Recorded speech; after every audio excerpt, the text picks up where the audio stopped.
Hi, everybody. Welcome to the Long Distance Work Life Podcast. My name is Wayne Turmel, and we are without Marissa today. That doesn't mean you can go away because we have an excellent conversation scheduled today. As a matter of fact, this is the podcast, as you know, for folks who want to live and thrive and survive and keep the weasels at bay in remote and hybrid work. And I'm really excited about today's conversation. I'm going to bring in our guest, James Ellsmoor. Hi, James. Hi, Wayne. Thanks for having me. Thank you for being had. James is with Island Innovations, and as always, we will have links in the show notes to all this. James, real quick, what does Island Innovations do? So we are an international network for island communities working on sustainable development, which is everything from the environment. But when we think about sustainability, economy and society is a big part of that. And so this future of work conversation, digital nomad, has a huge impact on so many islands worldwide and is really changing what it means to live on an island and what it means to be in a remote location. Yeah, as we record this, it is becoming November in the northern part of the country, and living in warm islands tends to become more of a dream for a lot of folks. I know you are living in Portugal. That is not a Portuguese accent. You are living what you talk about, certainly. And I started. I was going to say, I started Island Innovation while I was living remotely and traveling remotely, moving around and doing the digital nomad lifestyle. Only relatively recently that I've settled down in Portugal. But we have a team of 20 people, all living and working on different islands worldwide. So we're practice what we preach, a fully remote company in that sense. I love that. And so we're going to look at two sides of this. There's the I would love to go sit on a beach somewhere and do my coding from, somewhere in the Seychelles. And then there is the islands themselves. So let's start with the countries that are trying to uh, bring in digital nomads. I mean, the first thing obviously is sun, surf, whatever. But what is the message that these islands are sending out to people to come and work there? So during the pandemic, there were a number of islands that launched different initiatives or visas to attract remote workers to come and live there. One was Barbados, made a lot of headlines. It was an early starter in the Caribbean with a remote work visa. And also Madeira, which is an island within Portugal, so could not issue its own visa, but made a case for attracting remote workers there. And of course, during the pandemic, they were using the idea of travel restrictions, the fact that it made sense to go somewhere for a long time. And of course, for many people, the idea of remote work was a sudden reality. So the pandemic accelerated, in my opinion, a trend that was already existing, and it brought it to the forefront of many people's minds. The idea is that remote workers or digital nomads are a new form of tourist, different form of tourist, and that they can attract and that they're a good opportunity for tourism dependent destinations to bring in more money and build their economy. And so there have been various schemes in different parts of the world pushing to attract these, with the recognition that the needs of someone coming for 3-4 months or longer are different than someone coming for a week and staying in a resort. And so they need to be catered to differently. Yeah, let's talk about that. So if I am the minister of, is this tourism or labor in most islands? Or normally tourism, and we can say actually it shouldn't be always because it's not really tourism, but let's say tourism. Okay, so I'm the Ministry of Tourism in Barbados or Curacao or whatever the island is. What are the needs that are different, right? If I'm going to attract somebody for 3 or 4 months at a time, what's different than if I'm just trying to get them to come and stay, at the resort? Well, I would imagine, I mean, maybe there's a few exceptions, but most people are not going to be staying in an all-inclusive resort for 3 or 4 months. I think that's beyond the price limitations for most people. So we're more likely looking at Airbnbs or other local accommodation, people who are more integrated, whereas often, especially in the Caribbean, resorts are kind of a world unto themselves that people go to, and they don't necessarily venture out into seeing the real world on the island that they're in. Obviously, if you're there for a longer period of time, you're probably spending less money per day, but you're living more like a local. So you're living in a residential area, you're spending money in the supermarket or more local restaurants. And so the idea is also that not only are people are interacting differently with the destination than a traditional tourist. And one possible benefit of that is that it's argued that those visitors, although they may be spending less money per day than the high-end tourism, they're more likely to spend that money in the local economy at local establishments, as opposed to a big resort that may be owned by someone who doesn't even live there. And so the profit of that individual may be leaving the island. So there are some economic arguments there for attracting remote workers to come and stay on an island for a longer period of time, with the idea that they can make an economic contribution in the same way that tourists do. But also that they, most likely are small business owners or otherwise, that they're also able to interact with the local business community. So how can they, as an individual working, interact with the business startup ecosystem that is local, let's say in Barbados, in a way that a normal tourist just would not? How do we make sure that that happens? I mean, there was some fufara in the news this summer that in Mexico City, for example, certain neighborhoods are kind of being inundated by people coming in and not integrating and not, driving up prices without contributing to the local economy as much as might be expected. I mean, again, if I'm the minister of tourism, what am I thinking about? How do we make that uh, a more reciprocal kind of arrangement? Mhm. Look, I think you could say, firstly, tourism itself has a lot of trade-offs. Tourism is Right.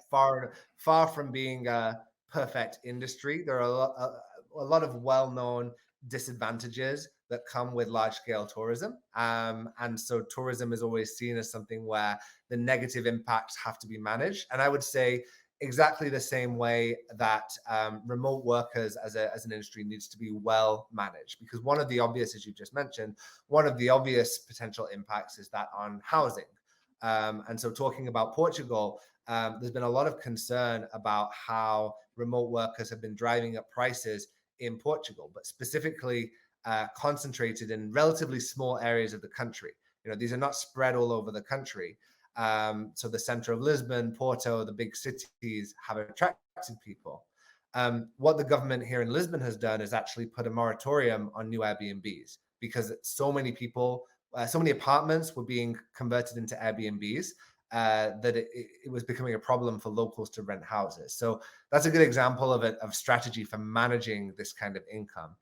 Now there's been a growing awareness within Portugal that, okay, remote workers are a good opportunity, but they need to be spread across the country, because if they're concentrated in the capital, then the benefits that they bring and the money that they're spending is concentrated there, but also the impact on housing is very concentrated in one area. So it's a new way of it's a new industry that needs to be managed, and policy is important when accounting for this. I would say housing is the biggest potential impact in many cases.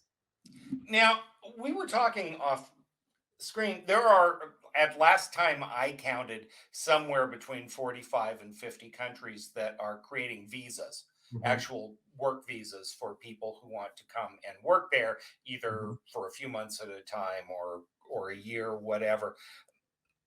What do those visas actually do? What do they permit? What do they not permit? Why don't I Mhm. just show up, and as long as my paycheck is coming from Cleveland, it really doesn't matter, right?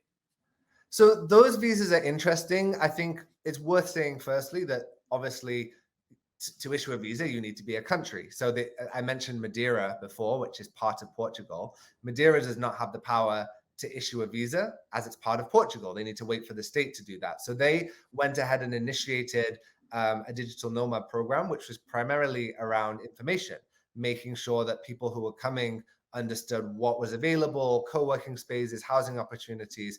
And so it's perfectly possible to encourage remote workers, digital nomads to come to a location without a specific visa. The Portuguese government has more recently integrated one. And there are other islands and other places that have pushed that. The visas are interesting. Often they have a relatively high minimum income requirement. The argument being that the island only wants to receive people with high spending potential that are going to spend money, right? So that's one barrier. I know that in some cases, I don't have specifics, but in many of these countries, the uptake of visas is very, very small. And I would argue that the biggest benefit that these visas have been the marketing potential, because you can go as an American, you can go to Malta, which is issued a visa for 3 months without needing a visa. So, and if you're planning to stay for a year, obviously it's different. But often we're talking about 2 to 3 month stays, in which case you can go under the existing visitor requirements anyway. And as a European, you can go to Malta or Portugal without needing a visa anyway. So there's a lot of variables there, and I think it's worth considering that within this field of remote workers, there's a lot of different subcategories. So digital nomads is one. Digital nomads are often staying 1 to 2 months in any location. You also have people who are not nomads; they just are taking extended holidays. So maybe in the past you would go abroad and work for, take a week off. Instead, you're going abroad for 2 months, but working for 90% of that time instead. So there's a lot of new behaviors that have emerged out of the remote working opportunity for those lucky enough to be able to. The other question is, if you're a freelancer or you have your own business, clearly you have more autonomy to be able to do that. In many cases, if you're working for a larger company, they won't allow you to do that. But that doesn't mean that there aren't lots of people who are doing it anyway and just not telling them their companies. Right. Unless they're tracking the ISP, it really doesn't matter Exactly, much. depending on the organization. So what it again, we've been talking a lot about the country side Mhm. of this. And what are the infrastructure things that islands and other destinations are investing in that make them attractive? I mean, you can't invest in sun and sand, right? Mhm. You Mhm. were mentioning Portugal, I get going to Madeira, nobody's going to the shepherd village up in the mountains to Mhm. work remotely. So what are Well, the maybe what are it the depends on what you want. If you have a family and you're looking for somewhere to go that's quiet to get away from things for the summer, you might actually be really interested by going to the remote village with nothing for your digital detox. But the reality is that many remote workers are young, likely single, looking to go for a kind of social environment. And so, one of the biggest things that the destination can do to attract people is creating community. And that's what Madeira did really well. They were able to create programs so all these individuals coming on their own could go and know that they would have events and places to go and ways to meet other people. Because I think if you're an individual and you're going to some destination, to some new country, you want to know that it's going to be easy for you to find that community. So it's not infrastructure, but I would say that's the number one thing to be appealing for people for remote workers that you can do, and that could simply be a meetup once a week.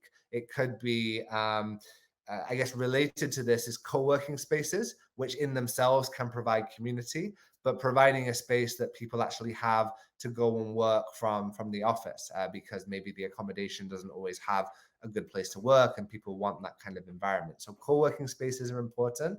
And then obviously, as we mentioned before, housing and providing housing that is accessible in a way that allows people to cook their dinners at night in a way that a hotel doesn't, but also doesn't impact on the local housing prices. And so there are initiatives now to build co-living spaces for people that are essentially in a way similar to hotels, but also have facilities more designed at people living there longer term, like kitchens. And then also create that sense of community because you have a group of people that are staying there for longer periods of time. I know that Sardinia is doing a lot of that Okay. co-working, creating those co-working kind of situations and actually encouraging entire companies to come Oh, really? for Okay. long periods of time. Let's talk about the Nomad. I mean, it sounds Mhm. great, right? Have backpack, will travel. Yeah. You can you can code anywhere. Not to put too fine a point on it. Uh, what do I need to think about if I'm going to Montserrat or Madeira Yeah. or wherever I'm going? What are So the things I need to get? I will say there is an idea that the digital nomads are mostly coders and developers. But I know a human rights lawyer who works as a digital nomad. So, there's a lot of different fields. I mean, it's harder to do if you're a plumber or a hairdresser. Not impossible. I know someone who's a tattoo artist and is able to do it as well and find work on the road. But obviously, some careers are more open to that than others, and there is that divide. So what was the question? If I'm thinking about doing this, right? Mm, If I am the human rights lawyer and I'm thinking about what I need to do here, what do I need to think about so that this is a good experience and I'm not being a colonist weasel yeah, extractor? yeah, for sure. It's a complicated one. I mean, there are certain destinations that have become well known as digital nomad hubs. Bali, Chiang Mai in Thailand, Medellin in Colombia, Lisbon in Portugal, and those hubs, have an existing community. I think it's really important that people are self-aware about the impact that they're having and their involvement in the local community, that they're creating a positive impact where they live. Now that's easier to say than do in practice, but there is this unfortunate often disconnect that exists between the expat, nomad, whatever bubble, and then the local environment. So I think making the education is the basic thing that you can do to understand that where you're going is not just a fun place for you to sit on the beach and drink cheap cocktails, but also that there is a whole local community and people that are living, and to understand that. I mean, that's the fundamental. Um, I do To think. some degree, I always when I travel, I always like to think of it as their house, their rules. Of course. Yeah, I would agree. I would agree. And actually, I think it's important because I think that often, for example, if there are a rise in housing costs, for example, it's easy to point the finger at these people coming in. But I do think there is an important role for governments, whether it's local, state, national, to create the right environment and to protect the local citizens. So whether that is limiting Airbnbs or putting a quota on the number of visas, etc. There is a role for the local government also to create that right environment. But this is a relatively new phenomenon. There is going to be friction in the areas that are popular hotspots. And I hope we find ways of managing that and making sure that the local places that are receiving these visitors benefit. And I think one really important thing to consider is this remote work phenomenon has always been framed as rich Europeans and North Americans going to poorer countries and living the high life. But actually, we should rethink how we look at remote work. In our case, working with remote islands, you now have an opportunity to have a whole career that was not available to you previously without needing to emigrate as you might have done in the future. And so we need to be looking for ways that people living on these islands or receiving destinations are also able to access the benefits of remote work. And then I think we'll have a much more egalitarian approach and also be able to reduce some of these problems and issues that we're seeing. James, thank you so much. We are going to have links to Island Innovation and to James's Facebook page, LinkedIn page. Sorry, he probably doesn't want people stalking him on Facebook, uh, but we will have those links. I am going to remove James for just a moment and remind you that by the time you are reading this, our new book, The Long Distance Team, will in fact be available. If you are thinking about how do I, with the return to work, create the kind of culture that I want for my team, this is the book for you. We are very excited about that. You can find our show notes on longdistanceworklife.com. Of course, you can reach out to myself or Marissa by email, by LinkedIn. We are at your service. And of course, please like and subscribe this podcast. Thank you so much for listening. I know that as the days get colder, palm trees and cheap booze seems really, really appealing. And there's some reality involved in all that. So I want to thank James for that. You have been a terrific audience. Don't let the weasels get you down. Have a great week.